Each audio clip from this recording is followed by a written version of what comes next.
So where we had left off, Benjamin Franklin had pretty much established himself as a successful printer and I guess content producer, writer, if you will. Media mogul. Media mogul in Philadelphia. We're in the 1730s. We're starting to enter kind of the late 1730s now. At what point does he make the transition from, I guess, media mogul to statesman or leader? Well, it starts off when he was just a young assistant printer. When he was only 21, he starts a little club, sort of a civic club, almost like a Rotary or Kiwanis club, for middle-class tradesmen and artisans and the shopkeepers of Philadelphia. He calls it the Leather Apron Club, sometimes known as the Junto.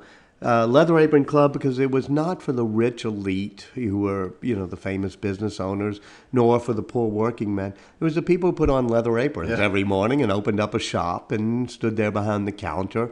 And that Leather Apron Club becomes the foundation, as he becomes a successful businessman, for all of his civic endeavors. He was sort of, the club trained people in a way to be civic leaders. They made a list of the virtues you needed to have to be a good civic leader, such as industry and honesty and frugality.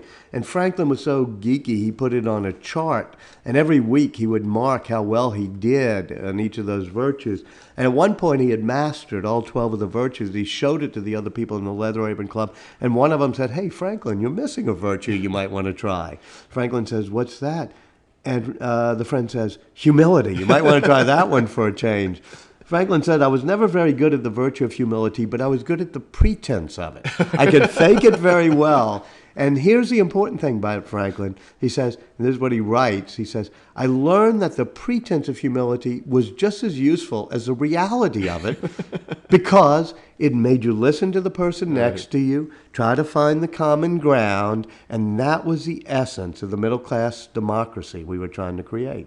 Fascinating. And so how does this grow? I'm sure they're meeting, they're making lists of traits. Yeah, sort of every Friday they meet, and besides making trades, they make a list of things that can improve the community. Mm-hmm. And so they come up with plans. There's the first library, the first sort of lending library of Philadelphia.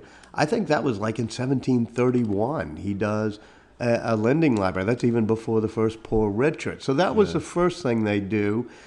Because he believed that the young tradesmen, the rich people had their own private libraries, but that there should be a free library, one that people could borrow the books. Then they do a street sweeping corps, and they do a militia. They do an academy for the education of youth. That becomes the University of Pennsylvania. They do an insurance company for widows and orphans. And, his mother is somewhat baffled because she's an old-fashioned Puritan and says, you can only get to heaven through God's grace alone, not through good works. And Franklin says, well, I'd rather have it said of me that he lived usefully than that he died rich. And I believe that the best way to be in favor of the good Lord is to do things for all of his fellow creatures that he created. And so that was Franklin's credo, which is let's do good civic works. They create a hospital even, in order to help our fellow man, because that's what the good Lord wanted us to do. Fascinating.